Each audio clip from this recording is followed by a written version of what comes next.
ये समझना, क्वेश्चन आपको समझ में आ गया? A piece of ice falls from a height h and melts completely. माने melts completely means it has got converted into water. ठीक है, इसके बाद लिखा हुआ है 1/4 of the heat produced is absorbed by the ice, है, and all the energy of the ice gets converted into heat during its fall. Height h मतलब वो कितनी हाइट से गिरा है आइस, वो हमें निकालना है. So there are 4 option there. और लेटेंट हीट आपको दी हुई है पानी का. This latent heat of this ice is 3.4 into 10 to the power 5 joule per kg and g की वैल्यू दी है 10 मीटर पर सेकेंड स्क्वायर. ठीक है, कोशिश करके देखो एक बार.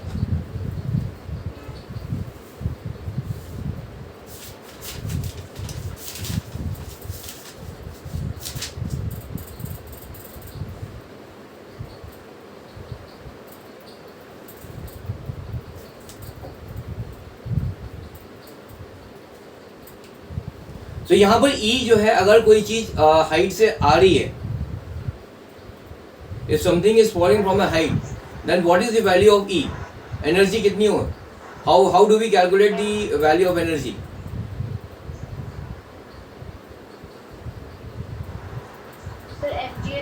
हाँ mgh हो जाएगा. पहला चीज तो ये होगा कि एनर्जी जो है that will be equal to mgh. अब मास दिया हुआ है यहाँ पर,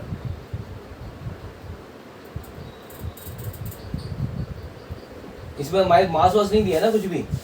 एक मिनट, नहीं मास नहीं दिया. ठीक है, ठीक है, मास आपको नहीं दिया है. अब इसके बाद लिखा हुआ है कि 1/4 of the heat produce is absorb by the ice. तो ठीक है ना. सो आपको क्या है, mgh is the amount of energy. इसका 1/4 हो जाएगा. 1/4 of the heat is absorb by the ice. ठीक है, यहाँ लिखा हुआ है ना 1/4 of the heat produced is absorbed by the ice and all the energy of the ice gets converted into heat. वो ये कह रहा है, वो जो आइस गिर रहा है ऊपर से, उसकी जितनी energy it is getting converted into heat. लिखा है ना, ये माना जा रहा है that the energy of the ice, देखो ये is getting converted into heat, और इस हीट का 1/4 of the heat is absorbed by the ice. Energy क्या हो, mgh. mgh that is getting converted into heat. Second point हो गया. Third point, 1/4 of that heat is absorbed by the ice. लिखा है ना यहाँ पे 1/4 of the heat is absorbed by the ice. ठीक है, तो 1/4 निकाल लो आप. ठीक है, और वो क्या होगा, यहाँ एक और चीज लिखा है मेल्ट्स कंप्लीटली. मतलब दिस आइस जो इसने it after absorbing this heat it melts into water. Face change हो गया. अब करके देखो आप.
सर इसका है 136. 136. यस, ये आंसर आ गया आपका 136 का. ठीक है, ओके, चलो good.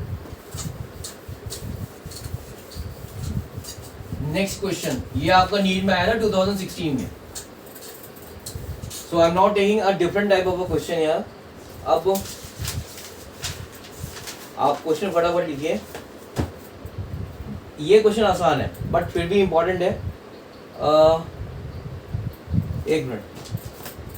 Newton's law of cooling है इस बार आपके सिलेबस में? सर नहीं है. अच्छा तो छोड़ देते हैं फिर उसको. फिर मैं दूसरा क्वेश्चन ले रहा हूँ. Monoatomic gas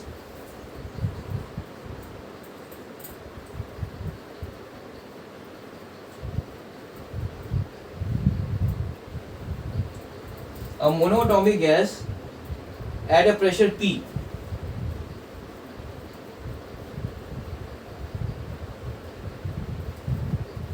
at a pressure P having a volume V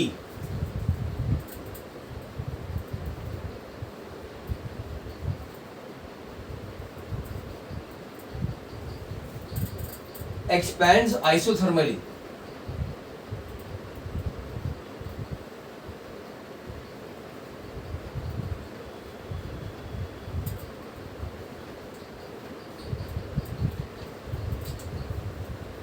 To a volume PV, to a volume 2V.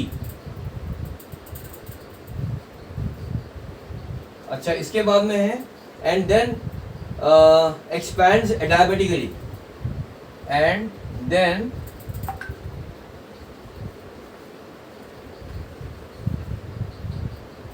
expands adiabatically.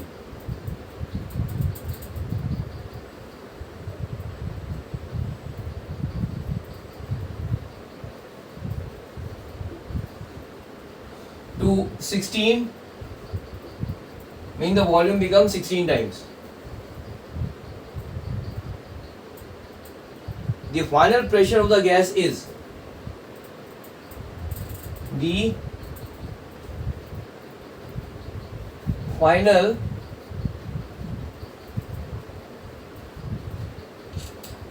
pressure of the gas is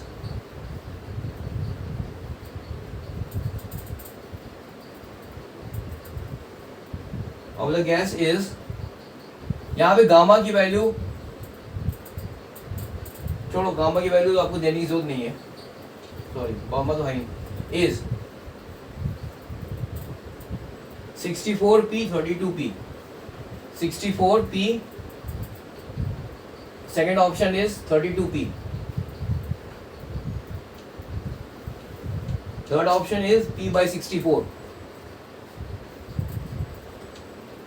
And the last option is 16p. ठीक है, तो ये दिया हुआ है. A monatomic gas at a pressure P having a volume V expands isothermally to a volume 2V and then expands adiabatically to 16V. The final pressure of the gas is what?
देखो adiabatic expansion, देखो adiabatic expansion का मैंने आपको बताया था कि P V gamma a is equal to constant,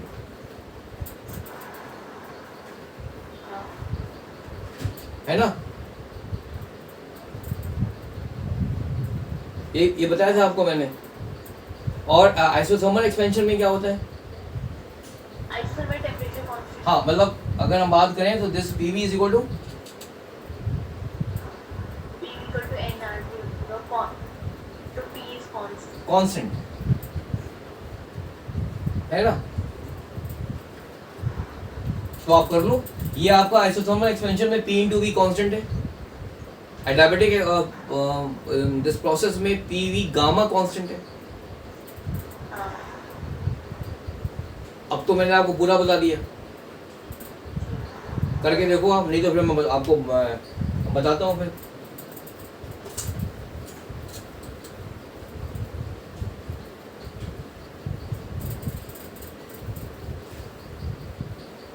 first case में isothermal expansion है, P1 V1 is equal to P2 V2, है ना? तो उस केस में क्या है, you will have to find, देखो यहाँ पे क्या P दिया हुआ है, वॉल्यूम दिया V, तो PV इज इक्वल टू, ऐसे आप करोगे ना, लेट अस से आफ्टर द आइसोथर्मल एक्सपेंशन, पहले क्या था P इंटू V है, after the isothermal expansion volume कितना हुआ, 2V हो गया, तो P कितना हो जाएगा आइसोथर्मल एक्सपेंशन के बाद में, P डैश ले लो जो भी है, 2P, V बाई टू, हाँ P बाई टू हो जाएगा, है ना? Now this will be the this, तो इसके बाद में वो एडियाबेटिकली एक्सपेंड हो रहा है, so now you will use the equation PV gamma is equal to constant,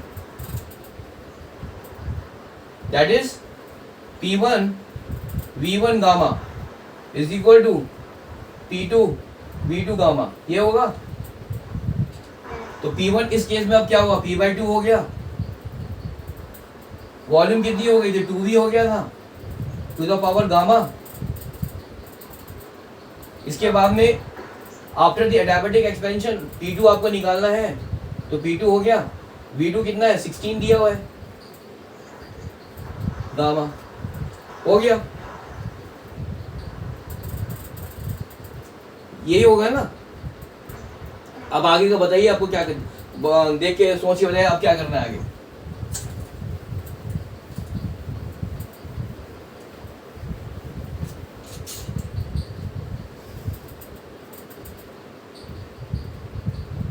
यहां तक मैंने सॉल्व कर दिया, आगे का आपको करना है, ये है आपका, हाँ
गामा तो P by 2 1 by 8 कितना हो गया? पावर सॉरी, तो गामा की वैल्यू निकल अरे अभी तो मैंने आपको बताया था, इसीलिए मैंने कहा कि जो मैंने अभी आपको नोट्स पढ़ाए हैं पिछले सेशन में आपको इसको याद रखना है, इसलिए मैंने जानबूझ के क्वेश्चन लिया हुआ है। इस क्वेश्चन के अंदर गामा की वैल्यू दी हुई है, इस क्वेश्चन में गामा की वैल्यू दी हुई है, बट मैंने आपको नहीं दिया। देखो क्या लिखा है, मोनोटॉपिक, इसलिए आपको क्वेश्चन को ध्यान से पढ़ना है। अगर गामा की वैल्यू नहीं भी दी है तो भी देखो, आपको क्या बताया था मैंने, gamma is equal to CP upon CV बताया था ना अभी यहाँ पे, 1 अभी जस्ट बताया था सेशन में, जो प्रीवियस सेशन में बताया था ना मैंने आपको, क्या बताया था, हाँ सर क्या था, 1 plus 2 divide by F।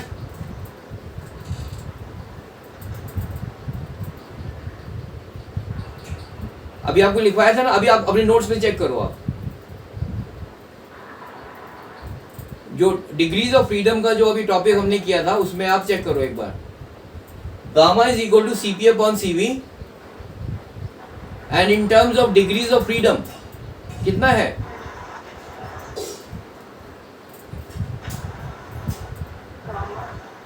Gamma is equal to, अभी जो डिग्रीज ऑफ फ्रीडम का जो टॉपिक था उसमें, जिसमें मैंने आपको मोनोटॉमिक गैसेस के बारे में बताया था कि the degree of freedom of monoatomic gas is 3, diatomic gases का 5 बताया था ना अभी प्रीवियस सेशन में।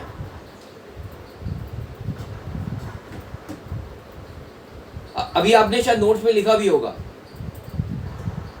हाँ सर लिखा है 5 by 3 हाँ नहीं, हाँ तो उसमें फॉर्मूला ये था ना, 1 प्लस 2 डिवाइड बाई F, ये दिया हुआ है। आप देखो ये इंपॉर्टेंट फॉर्मूला है, 1 प्लस 2 डिवाइड बाई F।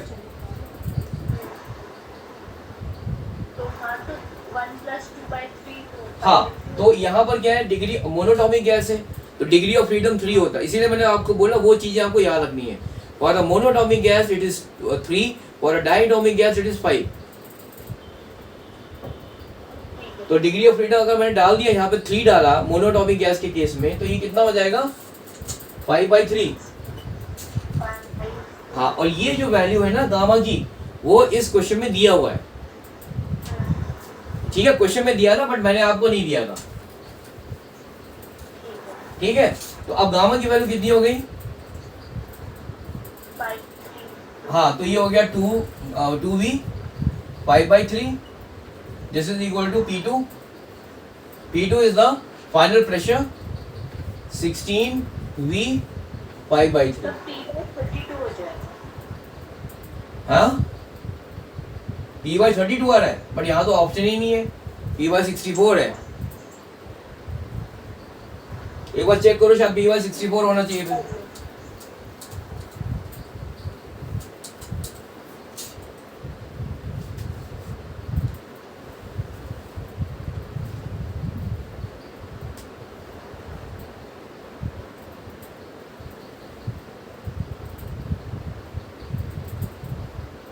हाँ सर मैं 32 को 2 से P by 2 से बना। कितना आ गया, हाँ ये बेसिकली क्या हो जाएगा, P/2 एंड इज इक्वल, ये इसको मैं यहाँ ले लूंगा, हाँ P2 इधर हो जाएगा और ये आ जाएगा 16V डिवाइडेड बाई 2V, है ना, 5/3 यहाँ पर आपका हो जाएगा ये, एंड इसको लिखेंगे P/2 is equal to P2 and this is equal to 8 to the power 5/3, so this is equal to P2 और ये हो जाएगा 2 टू द पावर 3 बाई 5/3, है ना। So this will get cancelled out. 2 to 4, 8, 16, 32. So P/2 is equal to P2 into 32. So the final pressure P2 is equal to P/64, है ना, ये आ गया, समझ में आ गया। तो इस क्वेश्चन में गामा दिया हुआ था बट पर्पसली मैंने आपको नहीं दिया था, because if it is a monatomic gas you can easily find the value of gamma. Diatomic gases में क्या होगा, F की वैल्यू 5 है। अच्छा, ट्राइटॉमिक गैसेस में दो वैल्यूज होती हैं, एक होती है लीनियर और एक नॉन लीनियर का मतलब क्या है? Hello, Linear means straight line motion. हाँ, ना ना ना, लीनियर का मतलब ये है कि वो जो मॉलिक्यूल्स है ना आपके गैसेस के, वो एक ही लाइन में, they are the same line. और अगर नॉन लीनियर मॉलिक्यूल है तो उसके क्या है, मतलब ऊपर नीचे हो सकता है ऐसे करके। मान लो ऐसा है, मतलब यूं, एक ऐसे करके, you like this, they might be interconnected like this, ऐसे करके मान लो, ठीक है। तो ये आपके हो गए non linear molecule. Not in the case of non linear molecule, sorry, in the case of triatomic gas, triatomic में दो हो गए। आपको लीनियर में लिखवाया था, लीनियर में कितनी वैल्यू है? So linear में 7. लीनियर में कितना है? 7. लीनियर एक आपको नॉन लीनियर होगा। Non-linear में 6. हाँ, सो लीनियर में 7 हो गया एंड नॉन लीनियर में आपका 6 हो गया, ठीक है। सो आपको क्वेश्चंस में हो सकता है अगर ये ट्राइटॉमिक देते हैं और आपसे ये बोलते हैं कि भैया मेरे को just find the value of gamma, let's say gamma की वैल्यू निकालने के लिए बोलते हैं, तो फिर आपको ये आपको बोलेंगे कि the triatomic linear gas molecule, ठीक है, find the value of gamma for a triatomic linear gas molecule. तो उस केस में गामा की वैल्यू हो जाएगी 7, तो 1 + 2/7 हो जाएगा, 2/7. है ना, 1 + 2/7 हो जाएगा। और अगर नॉन लीनियर है तो 1 + 2/6 हो जाएगा, 2/6. ठीक है। तो ऐसे आपको निकालना है। सो ठीक है, तो ये हो गया। तो ये जो तीन चीजें आपको याद रखनी है, पर्टिकुलरली मोनोटॉमिक एंड डायटॉमिक का याद रखो कि इस पे सबसे ज्यादा क्वेश्चन आते हैं, ठीक है। और ट्राइटॉमिक में आपको 2 हो गया। For the linear molecule it is 7 and for the non linear molecule the degrees of freedom is 6, ठीक है। तो अब ऐसा करते हैं, कल मैं आपको टाइम बताऊंगा मॉर्निंग का, जैसा भी होगा। हेलो,